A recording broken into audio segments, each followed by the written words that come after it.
so I can make sure that that gets in my video that I'm making, and also so I can make sure that I'm showing you what I think I'm showing you when I'm telling you, look at this right here, and if it's the wrong screen or I've had it out of the frame or whatnot. But anyway, this is me. Hi. Now I'm switching you to my desktop, and what I've got right here is you can see I've got the reference photo up in the corner, and then there's me again, little, and you'll probably see the top of my head while I'm painting. I haven't figured out a way to make that stop yet. And this right here on my desktop, this is a picture of, it's a sample of what we're going to do today. Now, if you remember, and I'm going to go ahead and take this off of here because I'm painting right on this watercolor block today. If you remember, last session we made drawings to practice the drawing and also to show you what you needed to put on your watercolor paper. I'm assuming everyone's got that drawn on their watercolor paper now, but if you don't, I'm going to run through it real quick because it's just going to take me a couple of minutes to put this drawing on here. But I want to remind you, don't do much erasing on your watercolor paper, and don't do any shading. So like in this area here where I've shaded this hair, you do not do that on your watercolor paper when you get ready to make a drawing that you're going to paint. I am working, oh, and if you've got a value study that you did, keep that nearby because this comes in really handy when you're making your choices of where to put your dark paint, and also where to remember not to put any paint at all so that you get that area stays white. Because in watercolor, remember, we do not paint light over top of dark. For example, we will not paint a blue sky and then go back and paint a white sail in front of it. It does not work that way in watercolor. So let me set my value study aside. And I was going to tell you, I'm working on a watercolor block. It means all of these pieces of paper are glued together on their sides except for one part of one side right in here. If you can see that, that part's not glued right there. So that's how I'll separate that paper off when I'm finished. But when you work on a watercolor block, you don't have to tape your paper down to a board. If you're not using a watercolor block and you've just got a single piece of watercolor, something like this that's loose, you definitely want to tape that down to a board. And when I say tape it down, use some tape like this, a nice good adhesive that will hold your paper flat to that board so that it won't warp and go all wonky when you put a bunch of water on it. All right, now I'm going to set this aside and just put my copy of the reference photo right here for if you don't already have your boat drawn.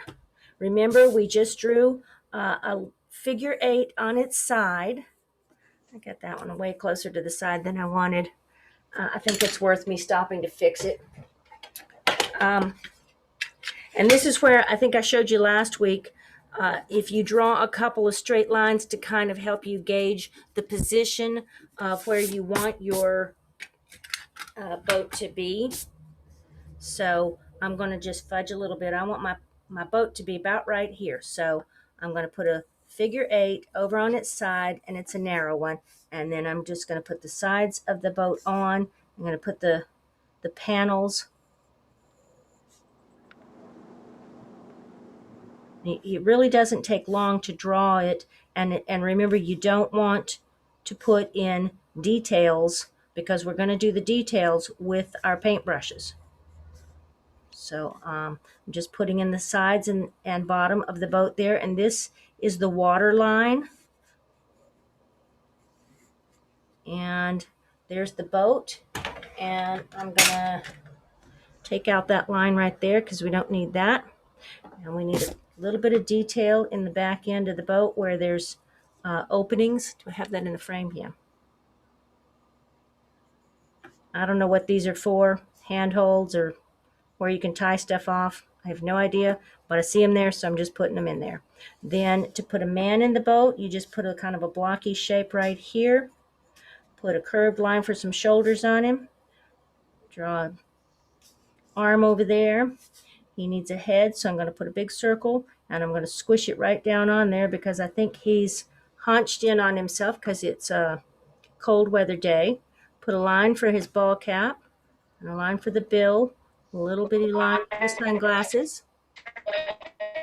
And then we need, let's see, I got a little cleanup again. Erasing a few things. Is that me having a echo, or is someone else unmuted? No, I think I got it, Christine. I muted everybody. Thank you. Okay, thank you. Okay, now his arm and the oar are, you can see the oar is just looking like an extension of his arm, so we're just going to make a little arm. Oops, I forgot. He needs a knee. He needs a leg there. So I'm going to put that up, a little kind of a triangle right there. Then I put this arm coming right out here, draw the end of his sleeve, and then continue that oar. It kind of passes behind the corner of the boat and comes out over here. And then in order to put this curved end on it, I just kind of bump it out a little and then back down into the water. Same thing on the other side. And put the water line there. Then we're going to put the little bump right there. It's so small, you really can't see it good. Let me see if I can zoom in. I think that's my zoom in button. Yes, it is. And we're a little blurry, but I think my camera will focus in a second. Let's see if I hold it up here. Yeah, there, okay. So I just put a little tiny bit of a bump right there to indicate his hand.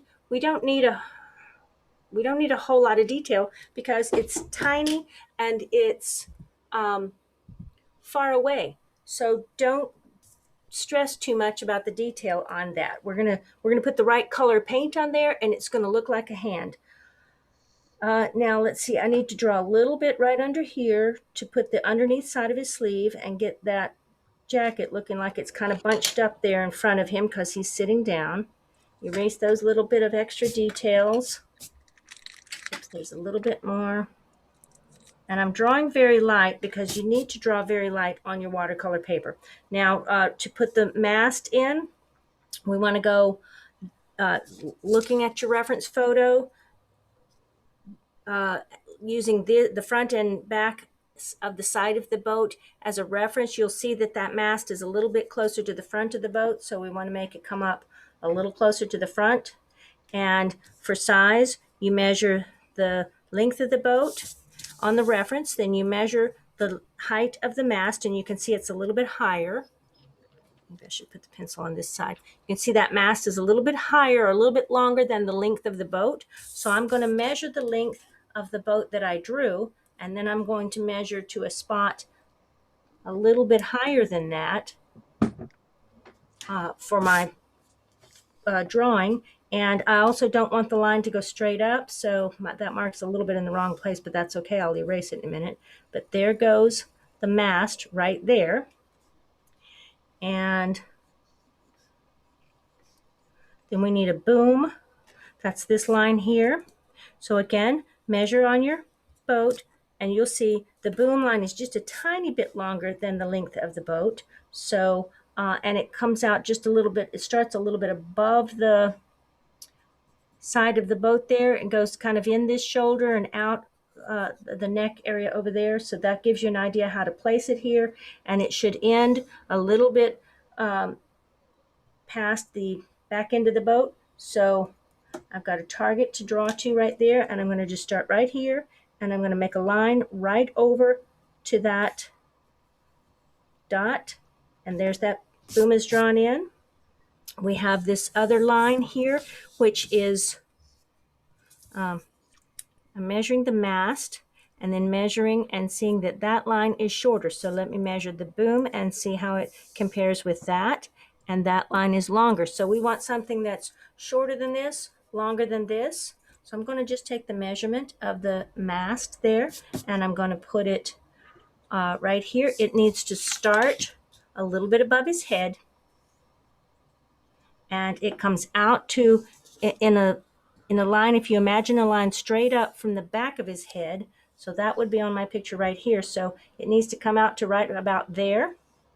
So it starts here, goes to there. I'm going to put that little dot and then start here and just draw that line. And it's behind the sail here, so it's actually, it's not in a line here. This pole or whatever it is comes right down here, but it's behind the sail and you don't see it. So I'm going to just start drawing it right down towards that, and then I'm going to go to right up here and put the sail in, and that means I don't need that. And it's going to go to a point back in a little bit from the end, so I'm going to shoot for right there and just kind of make that sail go something like that. And there we've got the drawing on there.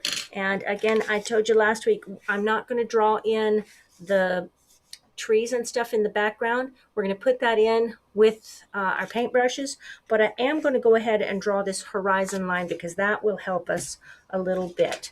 So where you want to put that in, if you haven't already, as you can see, this comes in right in about a level with the middle of his head there. So somewhere in this vicinity, just draw a straight line across there to indicate where where the land is meeting the water. Now we've got everything drawn on there, and it's time to break out the paints and the paintbrush. So I'm going to clear some space here just a little bit. I'm going to put this back here so it's out of the way, and that way I can leave my painting right here. It doesn't show, does it? No. Well, I'll just put it aside, and every once in a while I'll pull it back out and show it to you. Now you'll need paper towels and water. That's what that is, and I'm not going to pull it totally in the frame because you'll be able to know what that is, I'm sure. Okay, I got a new camera, and my whole palette doesn't quite fit in the frame here, but hopefully that is pretty close. And this gets, you know what, I'm going to have to push it over a little so that the whole painting is in the frame. But I'll be telling you what color I'm using, so hopefully that's going to work good. All right, now for paint brushes, I'm going to start out with something like a 1 inch or a 3/4 inch flat but angled brush. I like my brushes to be angled instead of flat. The difference there, what I'm talking about is, let's see if I can find one to show you. Here we go. This one is flat, but these are flat also, but they're angled. And by flat, it means, you know, when you're looking at it like that, it's a flat paintbrush versus a round one like this. And we're not going to worry too much about what brand it is. You paint with whatever brand you like, what you have on hand. Now I've got some smaller flats and angles that I may grab, and I have a small, I'm going to use this one. I have a small round and a larger size round. This is a big one. This, by small, here's the difference. You can probably see the difference in the sizes compared to my hand. I won't use this one very much because if I use this tiny brush to do too much painting, my whole painting is going to be tight and not as pretty. It will just look, my painting will look nervous. I don't know if that makes sense to you, but that's what I mean. The painting won't look as good if you use too small a brush. So always use the largest size brush that you are comfortable with using.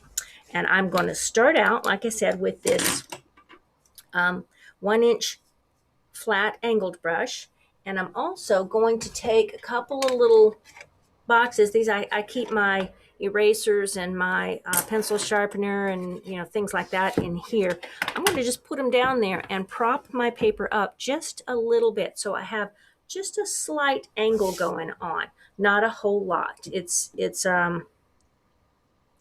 that high up from the ground at this end, but also it's a thick thing. So not even quite that much of an angle, just the least little bit of angle. And I'm going to do that. You can do that if you have something there handy, easy to do that. But if you don't worry about it. You can do this all with your paper completely flat. My water thing is making a shadow on the painting, so I'm just going to move that over. Again, I showed you, it's just a container of water, so you'll know what I'm doing, even though it's out of the frame. Now I'm going to get clean water and just start painting it right here on my paper. The only thing I'm not going to do is I'm going to not get water right here where the sail is going to go. Because I don't really want my paint color going in there in the sail area. And by putting water all over here, it's going to make it a whole lot easier to get my sky and my background. We're going to do the background first and then paint the guy in the boat in, because it's just easier to get nice, sharp details where we want them that way, rather than trying to paint the background around the sailboat once we're finished. So we're going to do it this way, and I am painting clean water all the way around the sail. It doesn't matter if water gets on the guy, because we're going to paint him having a really dark jacket on. So you can paint dark over top of light in watercolor, so that won't be a problem.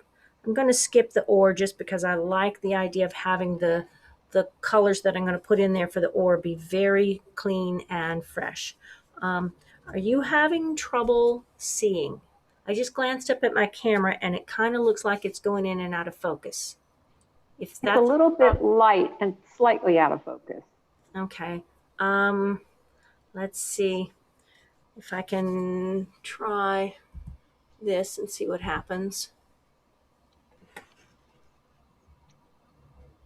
Still out of focus, isn't it? I set it on autofocus. It's a new camera. I think I told you. I set it on autofocus and I don't think it's doing a very good job. And let me just take a half a second here and see if I can switch over to my camera settings and see if I can't. Well, you know what? It's not going to let me do that. Well, I don't know how to fix that right now. That's disappointing.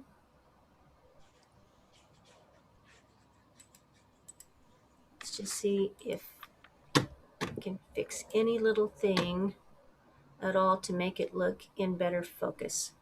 Tell me if this is better or worse for focus and being able to see the lines.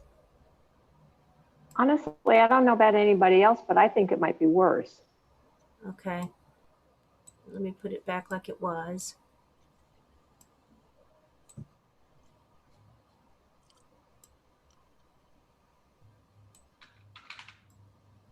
How's that? That's not great either, is it? The way this program works, I have to switch to a different screen, make the adjustments, and then go back to the Zoom screen to see what it looks like.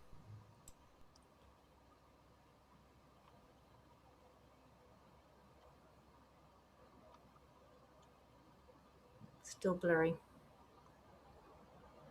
I apologize. These camera issues are making me a little crazy. Christine, Yep. it is blurry, but I think once you get the paint on it, it might start really popping for everybody.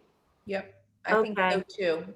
Then let's just, I'm going to put it back basically like it was before we started. And get out of this and go back to just working on the painting. Okay. So again, we're just putting water all the way around that sail, and we're not going to worry too much if it gets on the man or the boat. And in fact, go ahead and make sure you get water on those areas under here.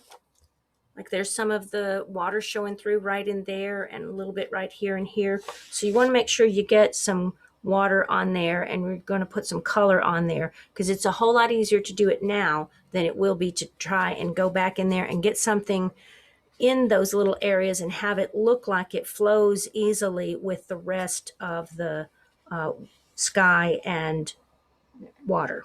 So go ahead and put that on there. Don't worry if it gets on the guide, because we'll be able to paint that to look right. And once you've got water all over your page and everything is really nice and wet, then we're going to get some color and throw some color on there. Now I've got my paper really saturated with water. I want it to be that way because I want to be able to play with the color that I put on there for the sky a little bit and not worry that my brush strokes are going to show because my paint's drying too quick. The paint won't dry too quick as long as I've got the paper nice and saturated. Although if you're painting with your paper flat, you're not going to want big wet puddles laying there on your paper. You just want a nice sheen of moisture that you can see when you tilt your page in the light. You can see it looks wet all over it, but it's not got puddles.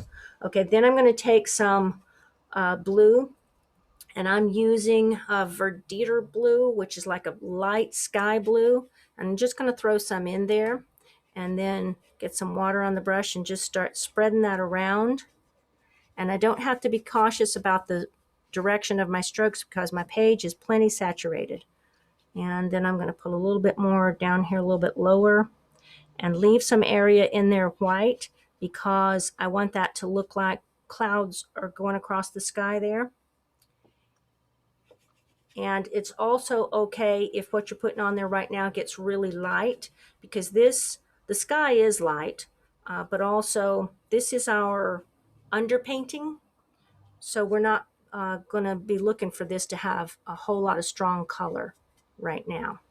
Now I'm going to rinse most of that color out of my brush, tamp it off on the paper towel, and then just use that to just kind of muss that paint around and shape the clouds the way that I want them.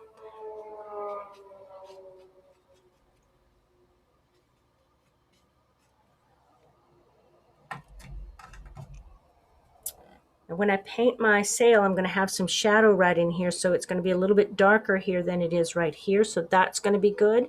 This edge, I'm going to leave it white against mostly a white cloud because I will have a little bit of the brown of that pole right there.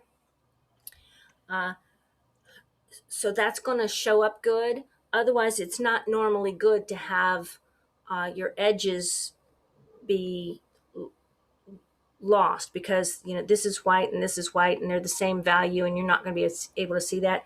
But I've got enough other stuff going around the other parts that this is going to work. Now I'm going to continue that blue, but I'm going to add a little tiny bit of a darker, maybe a blue-green color. So if you don't have a blue-green, just mix some green into your blue, make your blue a little bit darker color overall. And I'm going to just start putting that right in here where this horizon line is, or the line where the land meets the water. And I'm going to put that right in there, put some in there, put some there. And then I'm going to green it up a whole lot more for in here and just kind of scrub some paint right across there. And then do some horizontal lines kind of like that because that helps to indicate water laying flat there. And I want to leave some white areas up in the top part. And since I don't have as much white over here as what I wanted, I'm going to clean my brush off, dry it on the paper towel, and then use that mostly dry brush to drag some of that paint out of there in a mostly straight line.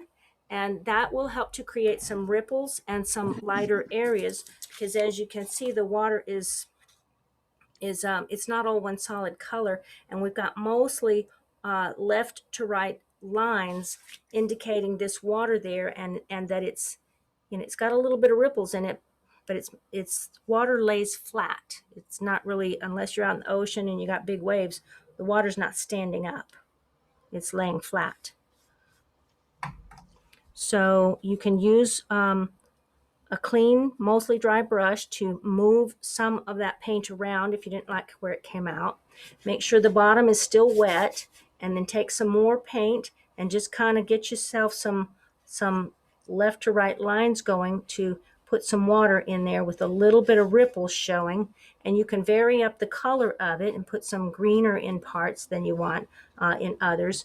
That's because these trees and things, the light's reflecting and bouncing off the trees and getting in the water and making it a little bit yellow, but green, but not a lot. And I'm going to put white down here, blue, sorry, blue down here in the bottom, and leave some white areas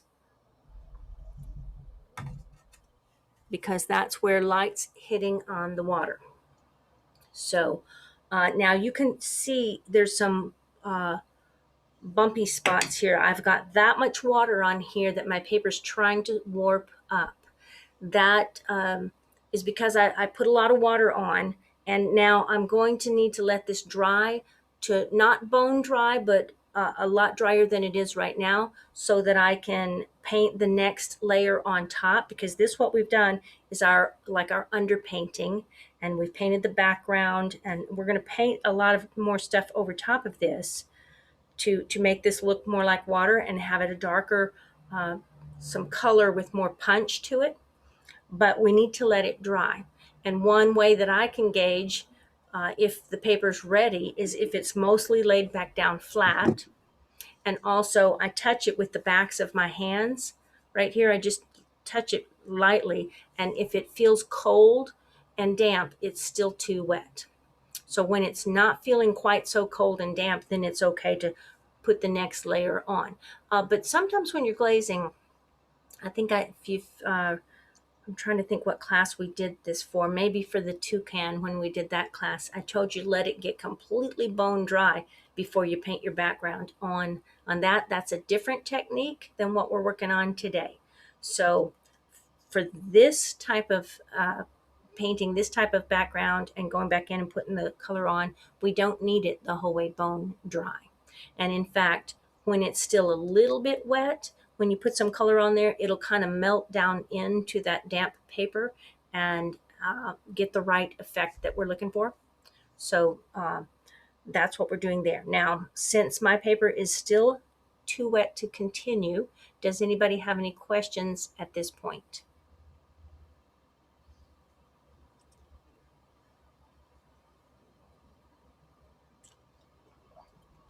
Wow, looks like you're doing a great job. Nobody has any questions? Either that or I've pulled them right over and they're completely overwhelmed. Hopefully, No, we're all painting. I'm still working on my putting my color down. I don't know if anybody else is. If you need a little more time, yeah, I rushed through that because I feel like I need to rush so that I'm available then to answer questions if you have any. I see Amy says she's busy catching up. So I'm going to continue having a drink of water so I don't get too much of a scratchy throat from talking. And you guys paint and catch up.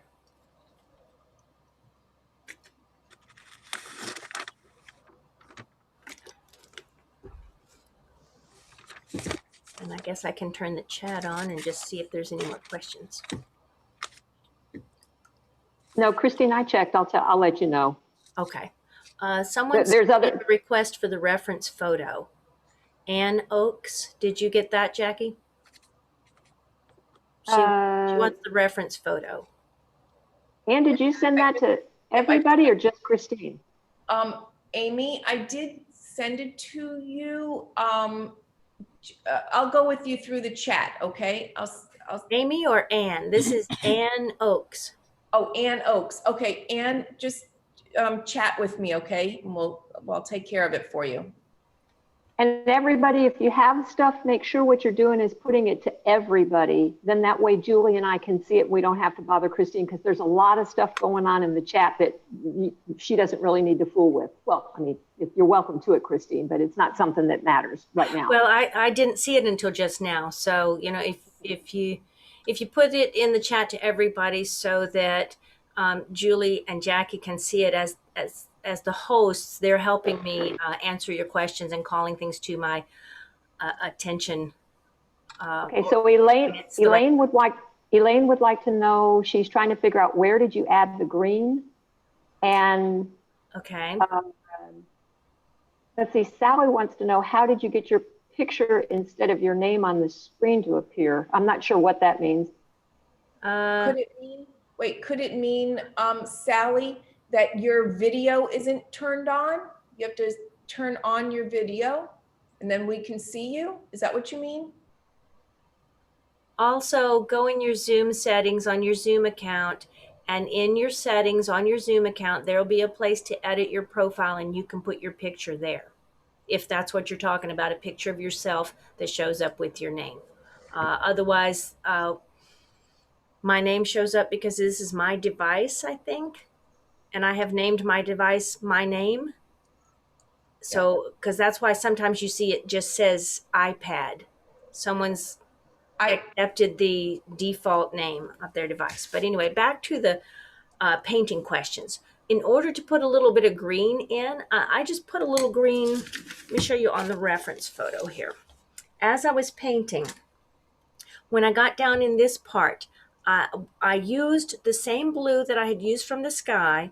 I added more of that blue, so in other words, less water, but more of that blue to get a little bit stronger strength of paint. And then I added a bit of green into it to start getting this green going in here. Just a little bit, because the green light reflects and gets into the water a little bit.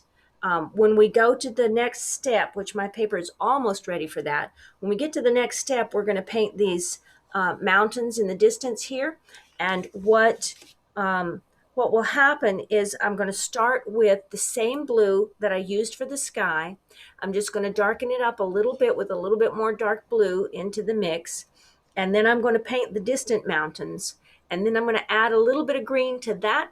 Whatever puddle of that is left over, I'm going to add a little bit of green and a little bit darker blue and make the next layer of darker color, so that we'll be painting these dark background mountains. Then we're going to paint the next layer, and I'll that's not a good example. We'll paint right over here, and then we'll paint the next really dark stuff here, and then we'll go back in and start adding more color. And so as soon as we get ready to that, I'll go a little slower so that you can see what I'm talking about. And we're almost there.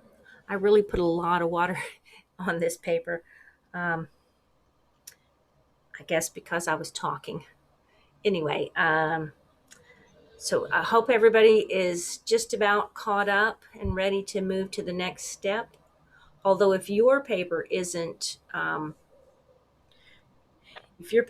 dry enough, let me just drink some more water and give you ample time. I think we have plenty of time to do this, because if it's too wet, you won't be able to put these distant mountains in. They'll just spread too much and spread out and get all in the sky, and it won't look right. So we don't want to go forward with when there's still too much water in the paper.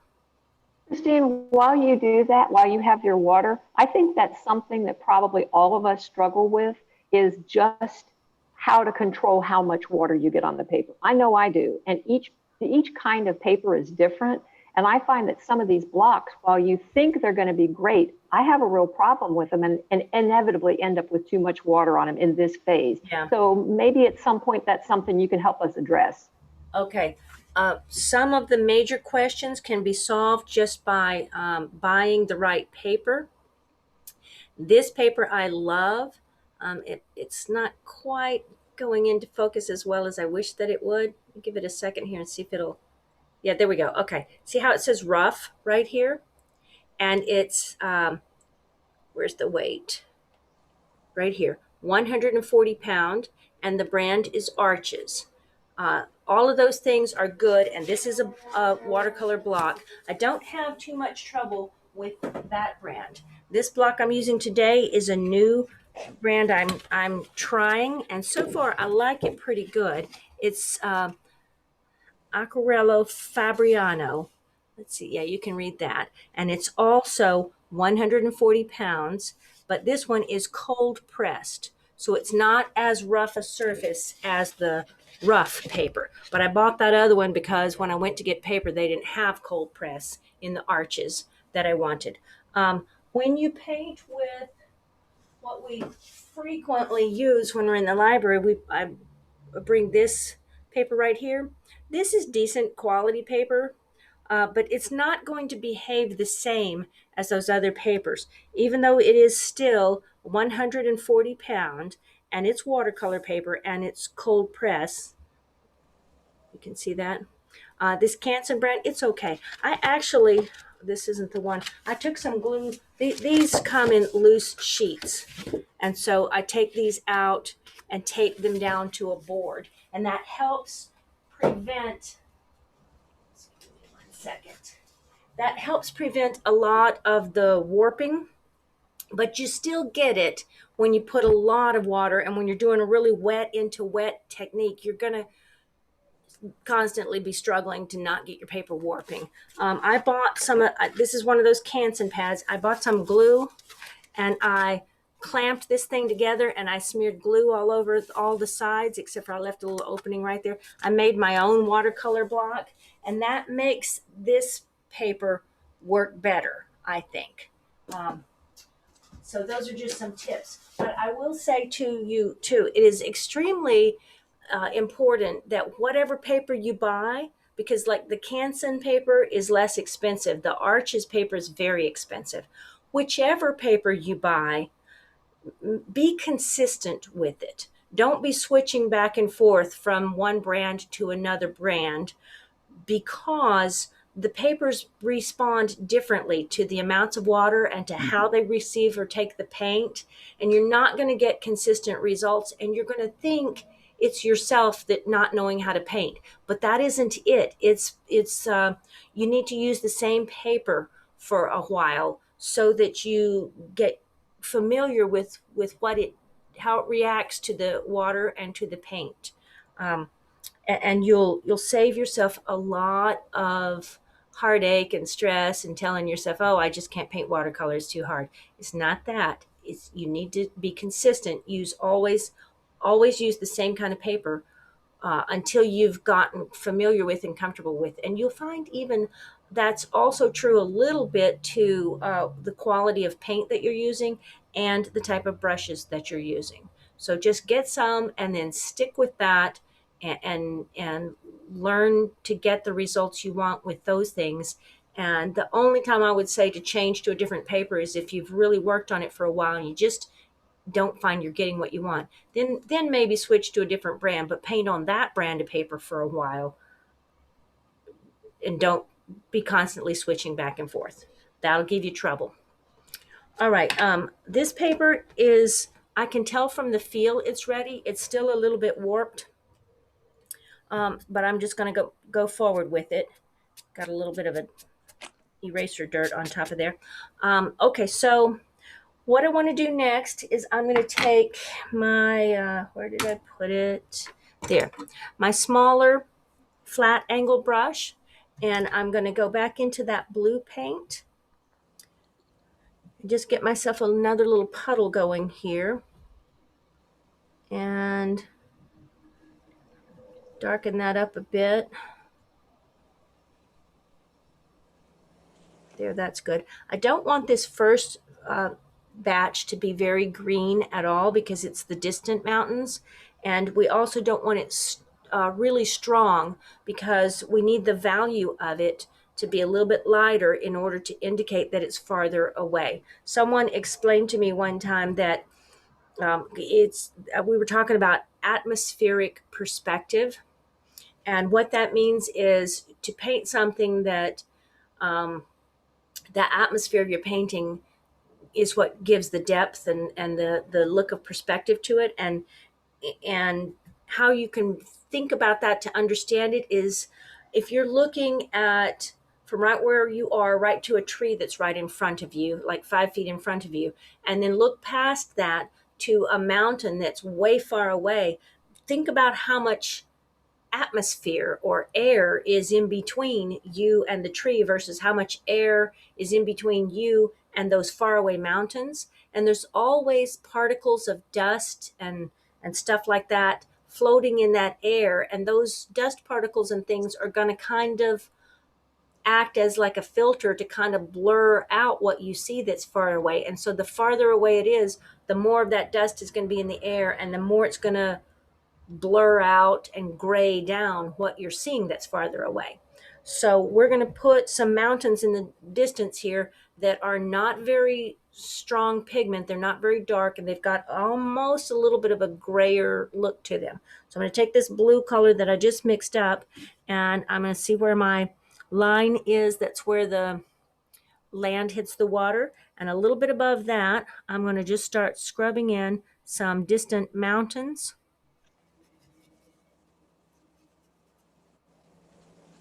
And just put that right up to the sail and then right down to the water line. And you can add water here. It doesn't matter because we're going to paint over the top of that, but you just want it to be nice and solid right down to there. Get some more. I don't like the shape of that one, so I'm going to just use the tip of my brush to kind of indicate something a little different there. Then I'm going to put this in here, have it come down. I don't want a straight across line. That's my point. I want there to be some shape to this.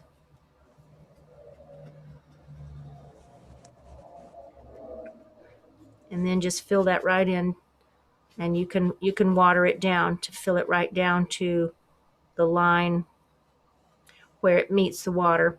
And the only reason I'm doing that is because I like there to be some level of consistency behind there.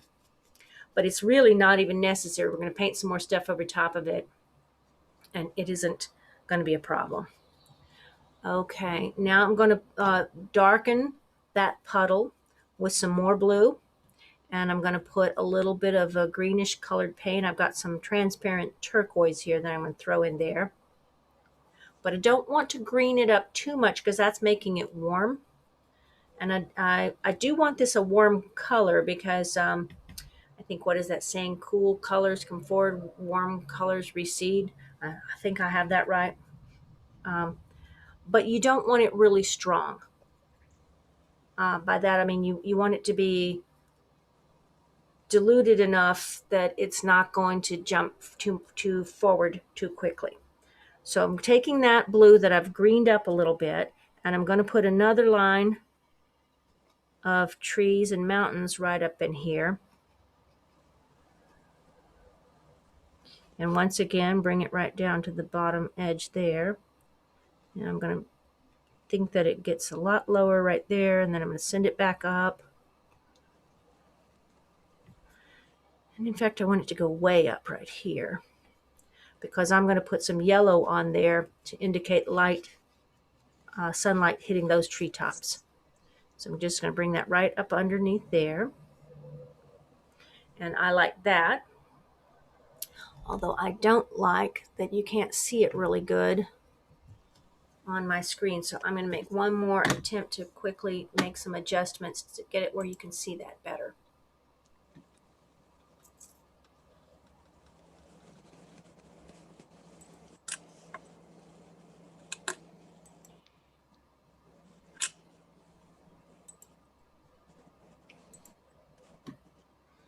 Although when I'm looking at it in my broadcast software, it really looks different. It looks like you can see it better.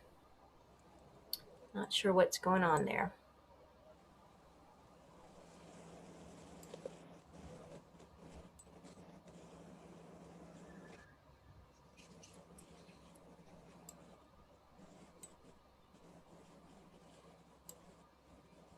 I'm just going to put it back to the defaults. Oh, that's really dark.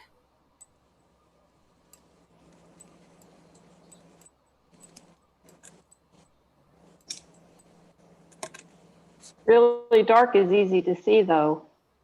Yeah. Can you see the difference in the two colors between this and this? That's what I'm trying to make it, that you can see that, because you'll need to be able to catch that difference. I think you can. If anybody disagrees, raise your hand or throw it in the chat.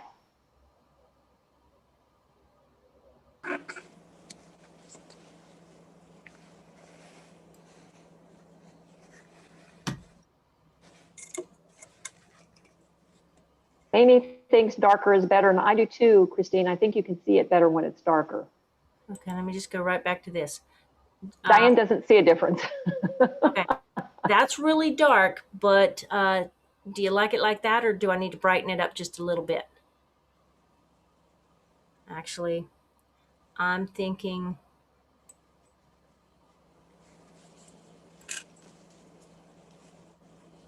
we're going to go with that because that's what looks closest. So we're going to go with that. You can see a little bit of difference. Maybe I'll just put a little bit more. I'll put a little more blue in it. I'll exaggerate it on the one that I'm painting, and hopefully that will get us there. Thanks. Suzanne says she thinks that's good, and I think you can see a difference with it. Okay. Okay, good. This is really blue, but it's going to make it that you can see what I'm trying to show you.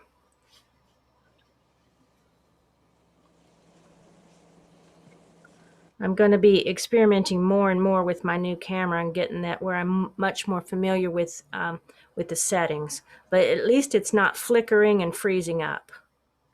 So progress is made.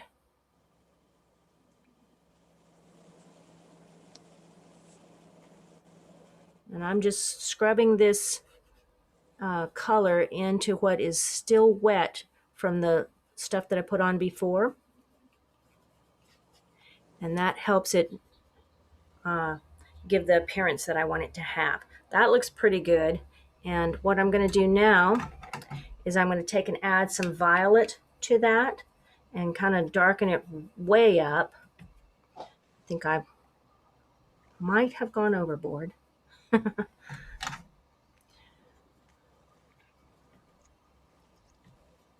Because I do want it to have more of a greenish look to it.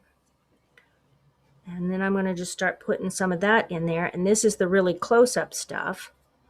And bring that almost right down to the water line there. And I've got a reason for not bringing it the whole way down. But I'll explain that in a minute. Right now, I just want to put these mixed up kind of bits of shapes of color here. I don't want them, like I said, I don't want a straight line. And the tops of them, if you put it in, kind of push your paint up that way a little, it puts something that looks like a treetop in there. I'm going to green it up a little more, even so, to this end. Okay. Now, I didn't put it in a straight line across the bottom because it looks better when you can indicate a little bit of either the shoreline and some lights hitting that a little bit. I really think this is changing back and forth and you can't see the color, but I'm going to ignore it for the moment. I'm going to get a little bit of burnt sienna, not a lot, but a little bit of burnt sienna, which is a brownish color. And if you don't have that, you can mix a red and a green and get a nice brown going. And I've got it a little bit more to the red side by adding a little bit of purple to it.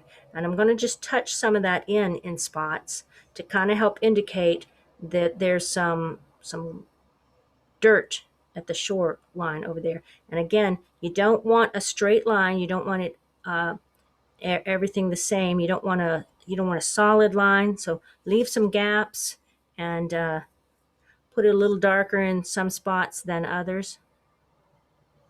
Christine, when you added the violet, did you put that on top of the green? I added some, yes, I added, for this third color here, I added a lot more blue. My camera is showing me something that looks almost black and white, which is not what I'm painting at all. Is that what you see? Mm-mm. You see something black and white, or do you see the color? Colors. Yeah, we're seeing blues. Okay, then I'm going to leave it alone. It looks really strange on my screen, but I'm going to leave it alone. I added violet to this mix. So we started out with a darker version of the sky. Then I added some darker blue and a little bit of green. Then I added a lot more green and some violet to get this color in here, because that is our close-up bunch of trees and stuff in the reference photo. And then I cleaned my brush and I took some burnt sienna with a little bit of violet added to the burnt sienna just to redden it up really good. And and it's not red, it's a redder version of brown, because you know how some browns, you can have chocolate brown or you can have a really, really orangey brown. So this is more of a red brown color, and I just kind of touched it in along the edges there. And you can even get some on there, and in a couple of spots put a vertical thing to look like a tree trunk or something right at the edge of the water, if you want to. You don't have to, but those are details you can add. But don't overdo those details, because remember, this bunch of trees and shrubs and stuff is far away. And another thing about aerial perspective is that the farther things away are, the less detail there will be in them. So don't overdo details in that back part. Now, I'm going to just clean that out of my brush and get a little bit of yellow. And I'm going to use a gold yellow color for this. If you've got yellow ochre or something like that, that'll work. Just get a little bit of a golden yellow on your brush, and then just kind of drag it in a few spots to kind of, while it's still wet, you can put that in there, and it'll kind of look like the sunlight is hitting on those spots. And where I've put it, I hope it looks better on your screens than it's looking on mine. I'm going to go back in with water on my brush and just kind of work that in a little bit so that it's not quite as stark. And I want it mixing together there on the paper so that I've got a bit more of a light green where we've got some sunlight just bouncing off the top of some of these trees.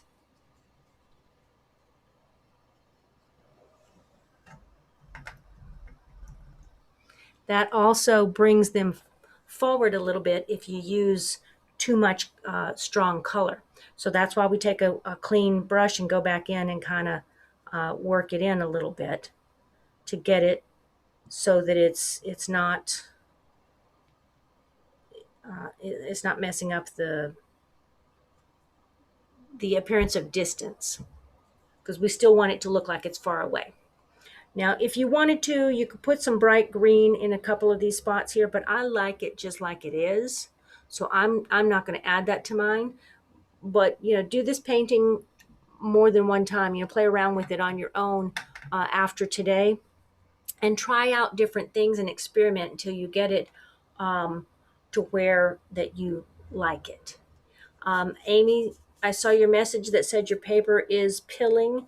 Yes, it is too wet. You'll have to let it dry a little bit more before you paint any more in the area where it's pilling.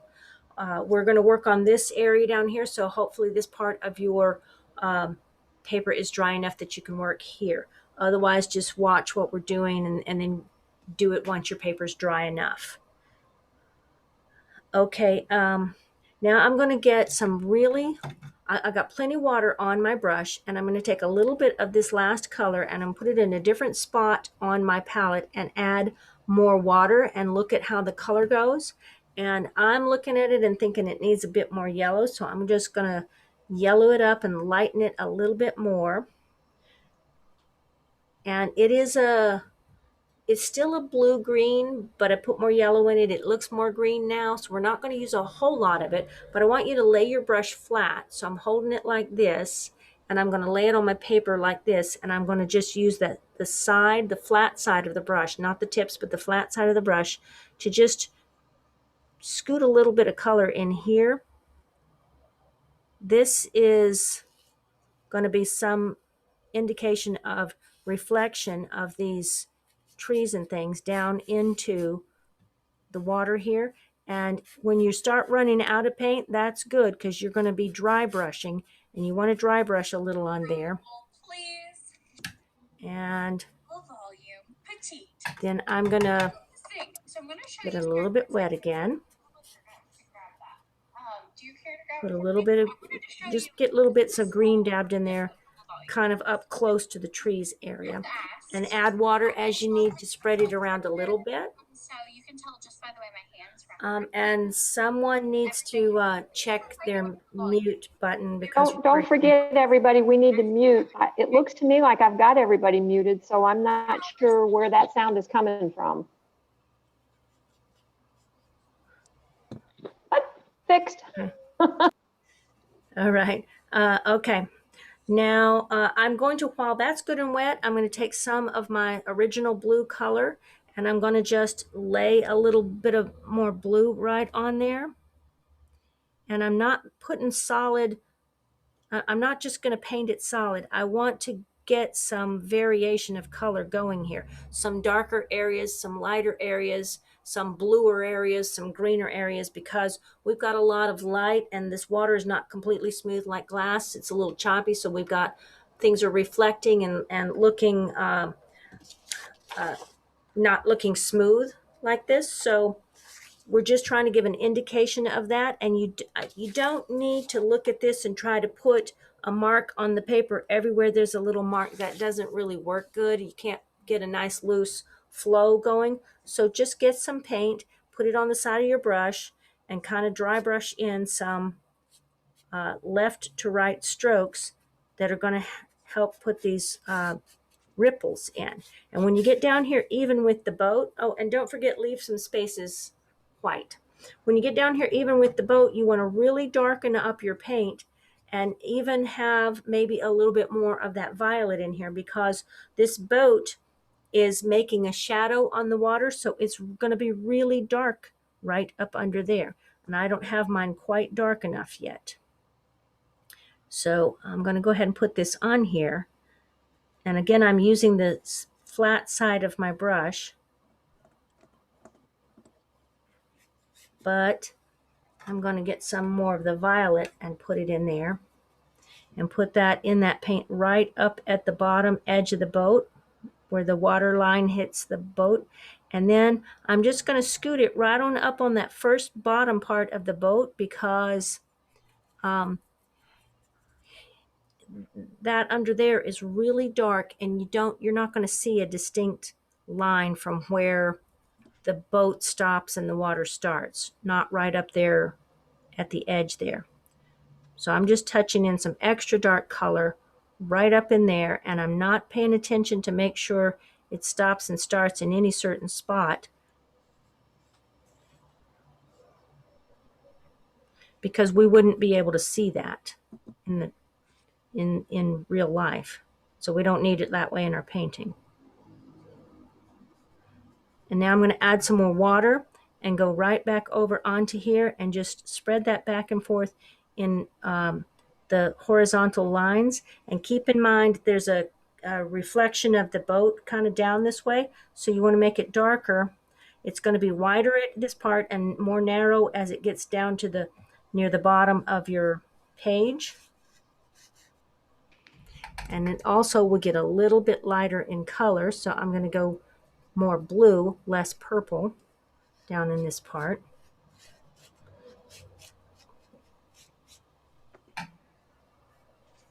And then add more water and put it out to the sides, but with a lot more water.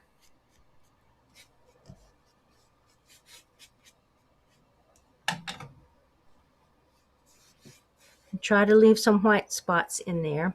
And then you can actually green it up a little bit more, put a little bit more green in it as you're getting farther away from the bottom edge of the boat there, but not too dark. And this part, you don't really see it in the reference photo. Just play with it, have fun, and make it look pretty. That's really the main thing at this point. And I'm going to make this go right off the page there. And I'm going to put a little bit of this bluey purple right in here with some more water added.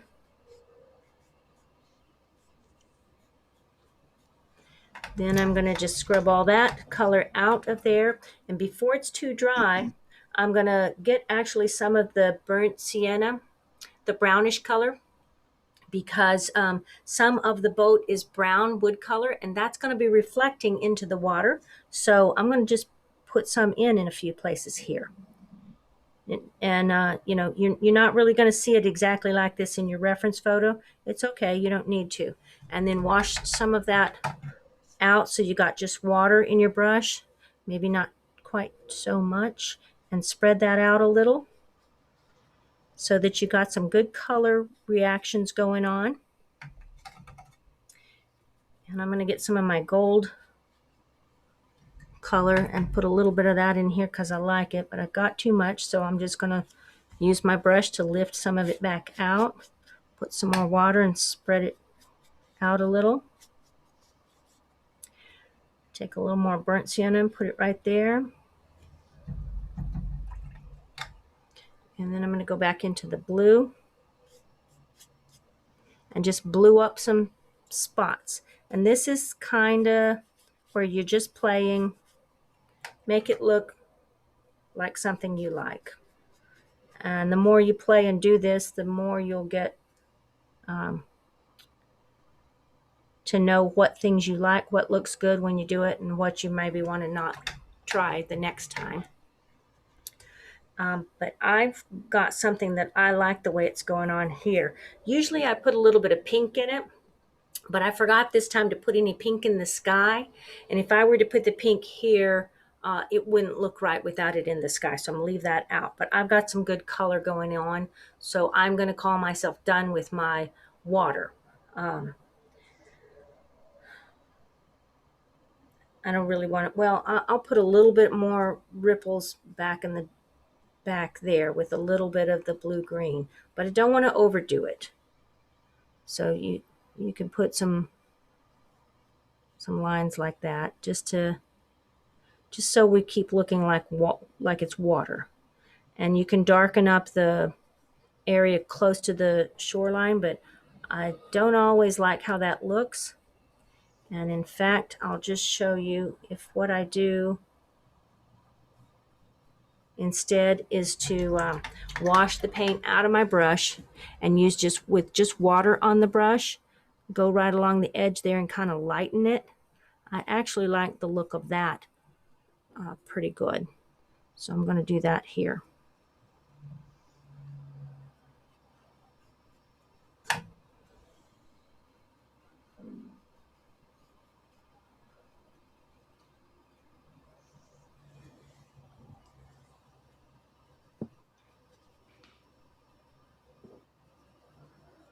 I like that. And I'm going to put a little bit more of the brown right in there. Oops, that's a little bit too much. I don't want that dark of a color in there because, again, it takes away from the appearance of it being farther away. But I like that, just like that. Now I'm ready to start on the details of the sailboat and the guy in the boat. So I'm going to go ahead and just get, oops, that was paint. I thought that was a eraser dirt. I'm going to get a little tiny bit of this lilac color and move that over into a spot of my palette where I can mix a little tiny bit of blue in there. So I've got blue and lilac or lavender kind of going there, and I'm going to just put it lightly over here on this side of the sail because I want to make it look like the sail is kind of billowing in the breeze. And so I put that on there. Now I'm going to get water on there and just spread that all out. Right down this way.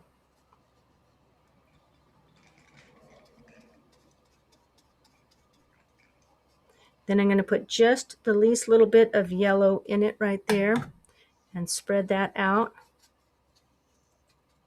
And I'm going to put a little bit more yellow right up here at the top edge and add a whole lot more water to spread that down into there. And that's my sail finished. That's as much color as it really needs on it. I'm going to just take my brush back into my burnt sienna and mix some of the violet into it to really darken it up. And if it's looking too red or too purple, you can put a little bit of blue into it and that'll help take it more brown. But I want it to still be a pretty brown, and I don't want it quite as dark as that yet. So I'm going to lighten that back up. So I've got a coppery brown color going. I don't want the dark brown quite yet. And with that on my brush, I'm going to just touch my brush lightly along the edges here. And actually, I'm going to take my props out because I don't need it up at a slant anymore. And I'm going to turn it at an angle, and I'm just going to touch the edges of my my brush. Let's see if I can show you here. Just those edges right there. That's what I'm going to touch to the paper, and you can see it isn't very wide. That's going to make a nice little line coming right down here. My color is darker than I wanted it to be, so let me take some of that out of the brush. And I'm just going to touch that straight down along the edge there, right down into the boat.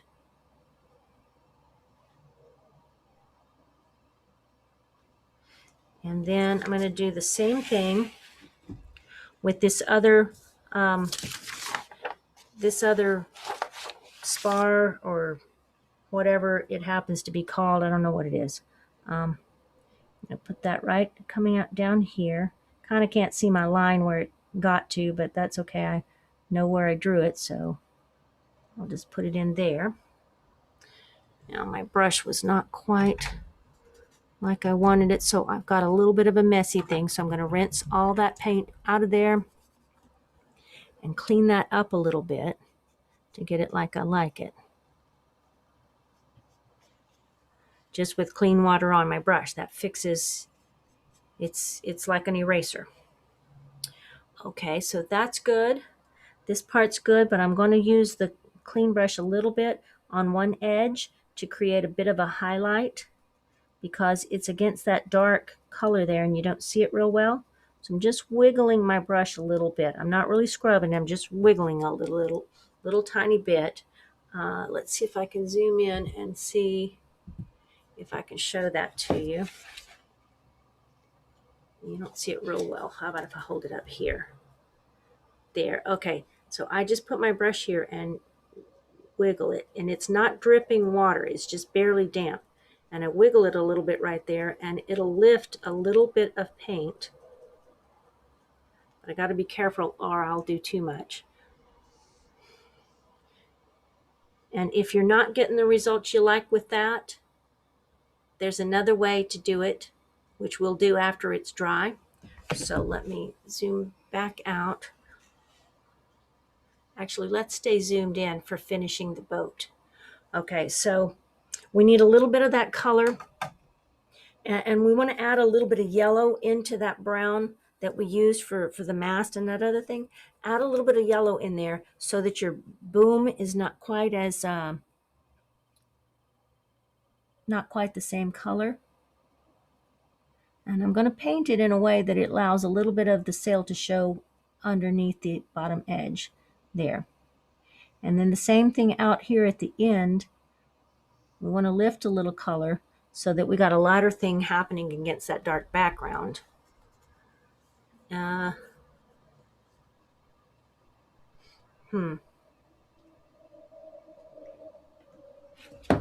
Put it up here so you can see it again. Okay, see what I did? And I just scooted the paint around a little bit over there. And when that's dry, we can go back into it and either lift some more, or I'll show you how to use something to scrape that out of there. All right, now we're going to put a little bit of that lavender blue color on the hat, because we need a little bit of shadow on this side. And I just touched a little color in there. And now I'm going to spread that around with the wet paintbrush.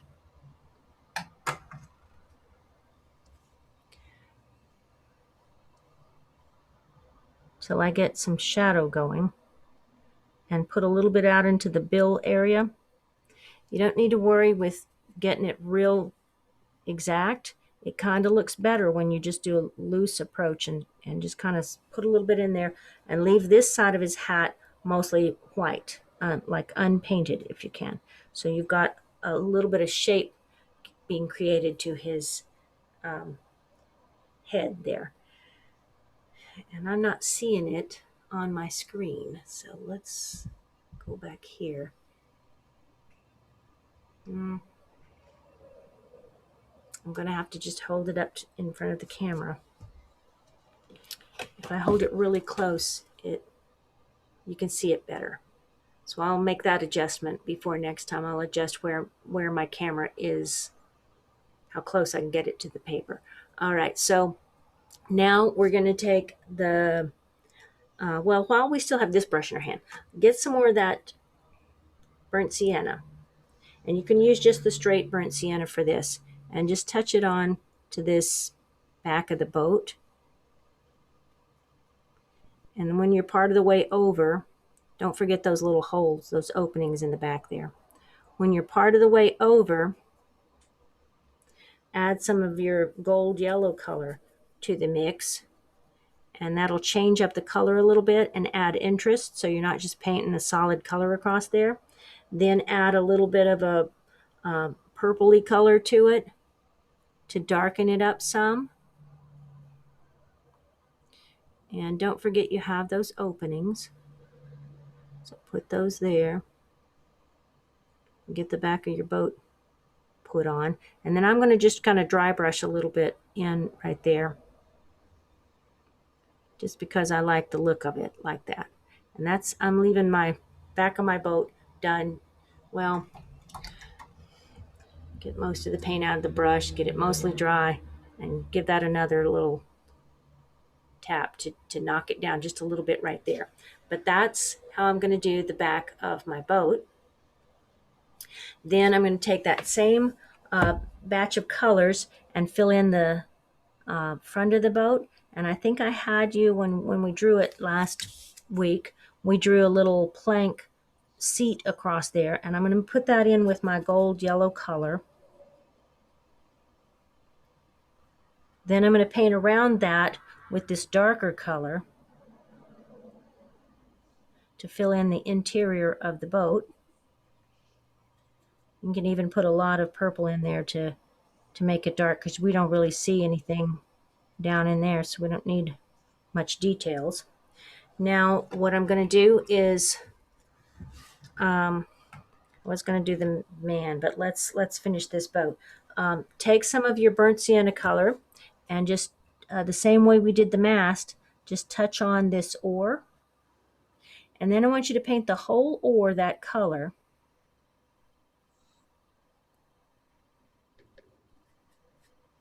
And then we're going to take some of the darker color, the more chocolate brown that you've added a lot of violet to, and just paint this side of the oar. And that gives it its shape on the underneath. And then if you want, you can touch a little bit on the underneath of the oar going up through there. And that'll help give it some shape. Then I'm going to put a little bit of dark right here to indicate better that opening on that side, and a little bit along here, because his jacket is going to be dark colored. But on here I'm going to just put it across the bottom, because his pants are going to be a lighter color and we'll see those through there. So I just put that like that. Now using this same brush, I'm going to get some really dark blue. Whatever's your darkest blue, get a really nice dark mix of it, and you can put in a little bit of green if you want to, because it makes it pretty. And with that dark color on there, I'm going to put in this top panel on this boat.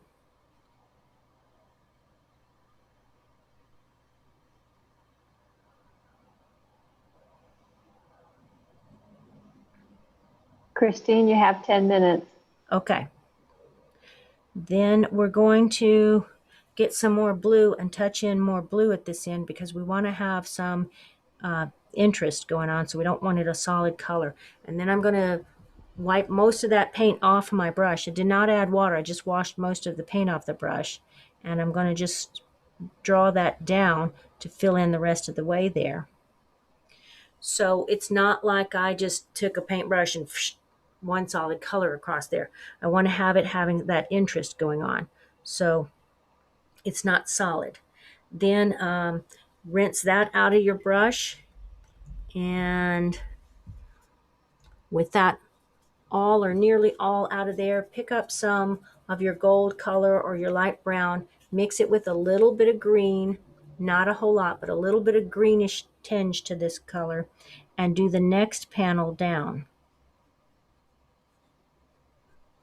And I've got a lot on there, so I'm going to add some more water to my brush and then just spread that paint back to fill in the rest of that panel. So it's darker at the front than it is at the back, but that's good because that'll look pretty.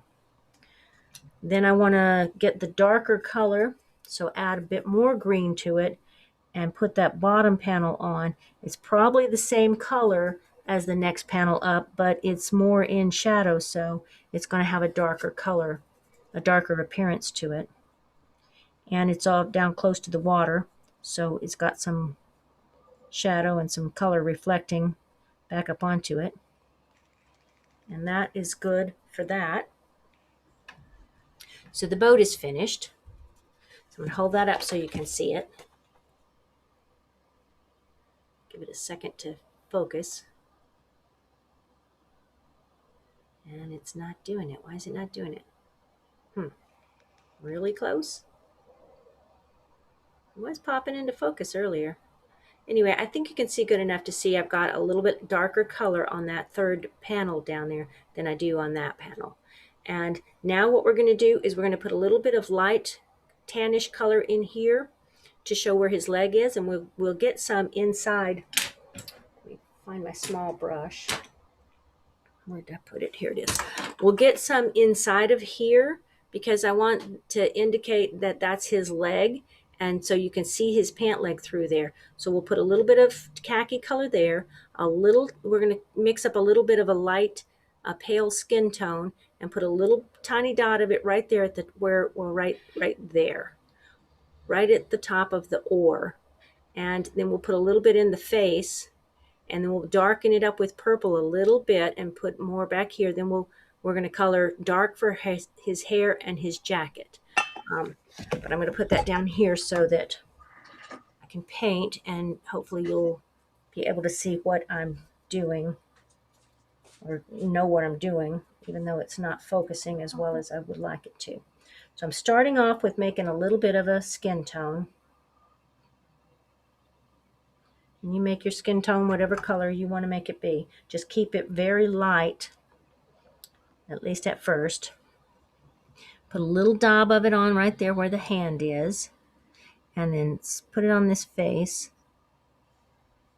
And don't get too much of it on there. Then I'm going to put a little bit more purple into it and just touch it right in this edge here, because that gives some shadow and some form or contour to his face. Now I'm going to get some light gold yellow, and I'm going to add a little purple to that and call it khaki, and paint the leg of those pants. It's a little bit more orangey than what I wanted, but I'll just add water and take some of the color back out, and it's pretty good like that. Excuse me. And then paint the part down in there. Now he's got his pant leg in. Now I'm going to, because I don't want you to paint the hair too quickly, we need to let that dry for a minute. So go back into your dark blue color. You can change it up a little if you want to, or use the same color you already have. And we're going to just put this jacket on him, which this part's almost just like a paint by numbers. Excuse me a second.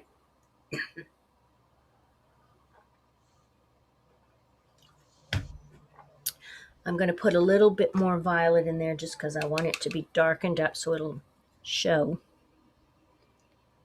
I want there to be a distinction right down here at the boat edge. So I put a nice dark color there. And I'm putting it over kind of at a slant, and I'm going to put some on the underside of his sleeve. Excuse me. Then rinse my brush a little bit and take the water that's in my brush and spread that around.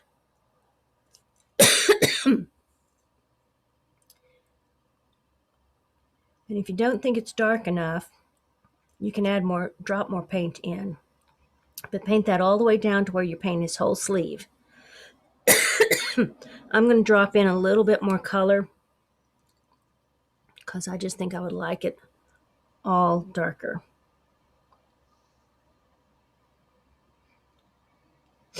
Now he also has a light colored hoodie on.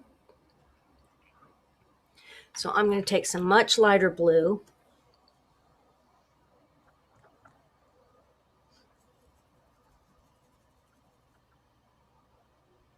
And I'm going to just put that hoodie right in there, which is basically just a line across the top there that goes up into his hair.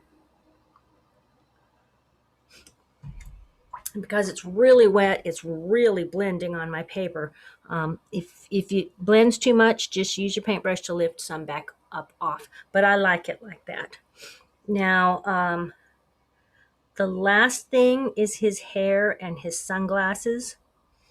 And you're going to want your paper to be dry there before you do this part. But all you will do is get some color that's a nice, excuse me, I got a tickle in my throat.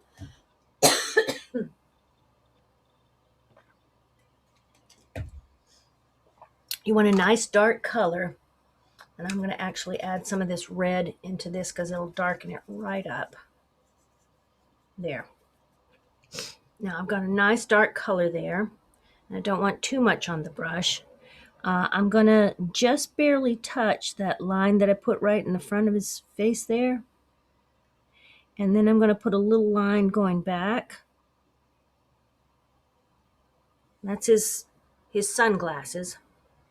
And then I'm going to put some burnt sienna into this puddle for a hair color and just paint the shape of some hair on the back of there, coming right down into the hoodie and right down into his jacket. And I'm going to touch a little dot for that part in the back of his ball cap there. Then take most of that out of my brush, tamp it on my paper towel, and then just wipe across there to get the hoodie color in again.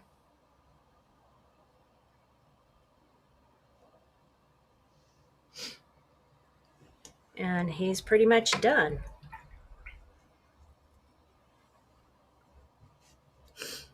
If you want, you can, put one of those little, an M shape, put a birdie in the sky or something, but don't overdo the detail.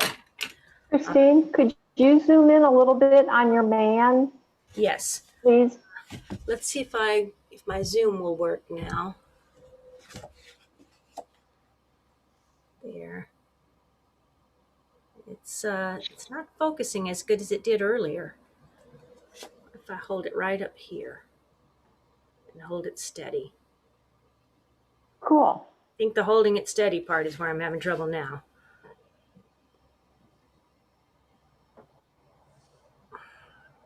It was focusing better earlier. I don't know what has happened. That's okay. It just makes it look like a windy lake. Okay, well, it is windy. It's supposed to look like it's a windy lake. But you see, we just gave like the indication of his leg there, but that's all we really needed. And we didn't need to paint an actual hand. We just got kind of the indication of it. And I don't have a whole lot of detail going on anywhere in here, but it gives the indication of what we needed. And it also looks, oh, there, it's in focus for the second. Look real quick right now.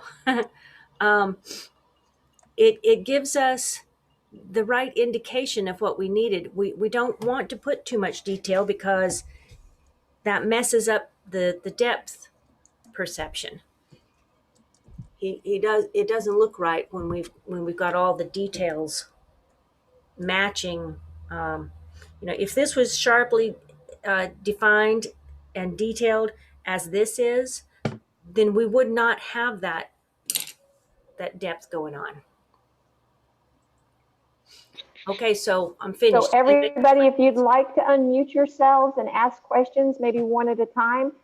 First off, Christine, thank you very much. Secondly, don't forget everybody, I'm going to try to take a picture. So wait a minute, let me get mine. Do Queenie. Don't leave quick. So, Hold up your picture. so everybody turn on their videos and hold up your painting and keep it up just in case, because it takes me a second. Okay. Can Julie, you where's yours? Sally, see me? Marcia, Ann. Picture. Who else? Suzanne. Can you see me? Lois, is that you? Yes, I we hear can. you. I'm looking for where Yes, you Lois, went. yes, we can see her. There she is. Don't you see her? Hold up your painting, Lois. I don't have one. Myrna. Okay, well, I see you, just Lois. smile. I found you now. When you talked, Just smile. Just smile nicely, Lois. That's good. Okay, everybody. DL, pull yours back some so we can see it better. Myrna, turn Good. on your video so we can see you. Lynn Ogden, bring yours closer to the camera. Get up away from the table and bring it over, and Can your you see- friend too. Okay, Can you who see else? mine? And you need to go yours higher. Chris, Lois, bring yours up a little closer to your smiling face. Yay! I think we got everybody this time. Okay, ready? Okay, hold it back up, Amy. Sorry. Okay, one more time. Perfect, you guys. Okay, anybody have questions? I just want to tell Chris, thank you. I've been working with her for years, but I never saw her actually teach. And she's a wonderful, wonderful teacher. And I just enjoyed it so much today, even though I didn't paint. It was fantastic watching her and watching everybody else. And thank you to the two facilitators. I really enjoyed it. Thank you. Thank you for Lois. joining us, Lois, and we'll expect to see you next month and in January too. See, once you join us, you can never get away, ever, ever. Okay. Okay. Thank you. Yep, you're here to stay. Thanks. And you'll Thank be you. a flyer, everybody, about the next upcoming classes. You have the dates, and I'll be sending the photo references on the flyer. Okay. Thank you. Thank you. And everybody, did you get all the links that I put into the chat? I put a ton of links in the chat for you guys. I put Christine's webpage, her Facebook page, her YouTube page. I put the email. If you want to join us that Thursday for that lecture from Robert, send an email and just say, please include me in the demo next week. So, and I put links to his pages. So I think we got everything covered. I It's was not in the chat. It's not in the chat. Look on Go the far, go up farther and There is nothing. go up to No. the top of the chat. It's in the very beginning of the chat. I put a ton of links in there. I didn't And if see you it. don't see it, I'll send them to Julie and ask her to put them in, but just keep scrolling back up to the very beginning of the chat. It's to everybody. So if you guys don't see them, that's okay. I'll send them to Julie and she can send them out. Okay, Julie? Who's this running 12? Wait, That's Lois. 12 12 South? Is that what we're supposed to send it to? no. No. wait a sec. Wait 1 Oh, second. that's the wrong. I see. That one says it's a little confusing because Lois, for some reason, because I sent her the link that I use, it's showing up as my name where it's really Lois. Mine is probably way, way, way up at the top, and it's my name, Christine Landis. And I if don't you find, just go to my website, which is mchristinelandis.com, okay, and you can find everything on there. You can okay, find very good. all kind of ways to contact me and look for the YouTube. And also, if I could just put a plug real quick, I uploaded last week's session to my YouTube channel. So if you need a review of what we did last week with the drawing, that's Yeah. our session is up on my YouTube channel, which you can also find on my website, mchristinelandis.com. And I will be making a recording of today's session and uploading that as well. So hopefully Everybody, we I got just you covered and going. reposted that too for you. Good. Considering. Does everybody see that in the chat? I just reposted it to everybody. Hold on, we're stay on for a minute. We don't so we get can it. We're not getting it. No, we're off. We're off. I see it there. Christine, Yes. can you hear me? Yes.